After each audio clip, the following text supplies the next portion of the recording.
Coach Gael nyiri 155am studio Bruce Melody akoreramo ari nawe manager we, akaba ari studio imaze kuba gufata izina muri iki gihugu ndetse no hanze y'igihugu. Akaba ari uyu mugabo Coach Gael umuherwe cyane ureberera inyungu za Bruce Melody ndetse unamufasha mu bintu bigiye bitandukanye. Amakuru yabyutse acicikana cyane uyu munsi, uyu munsi nuko baje gusakirana ndetse Bruce Melody bamukubita ingumi nziza cyane yo mu matama nkuko bigaragara mu mashusho muri buze kureba muri iki kiganiro. Ndagushimira cyane wamaze ukanda subscribe, Imana iguhe umugisha. Reka mbereke ayo mashusho murebe uko byari bimeze.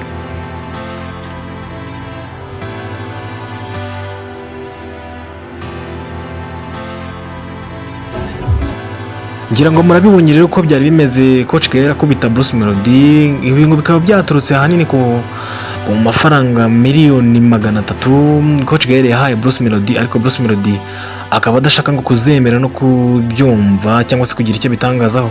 Coach Gael niko kumurakaza ngo bitari n'ubwa mbere ko n'ubushize ngo baherutse kurwana nanone babipfa, niko kumukubita punch ya danger. Amaze kuyimukubita rero ngo Bruce Melody yazahajwe n'uburakari, nawe niko gushaka kongera kwataka, ariko nyine abana baza kujya bajya hagati, ariko gusa ngo bapfaga amafaranga miliyoni 300 Coach Gael yahaye Bruce Melody, yarutse guha Bruce Melody mu bikorwa byo kumushyigikira nyine nkuko asanzwe ari manager we, banakorana muri 155am.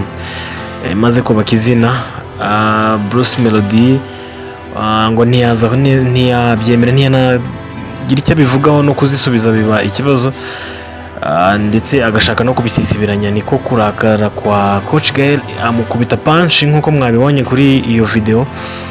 Amakuru rero arambuye cyane turaza kuyashakisha tuyabahe neza, twagira ngo tubahe uko bimeze hagati yabo bombi.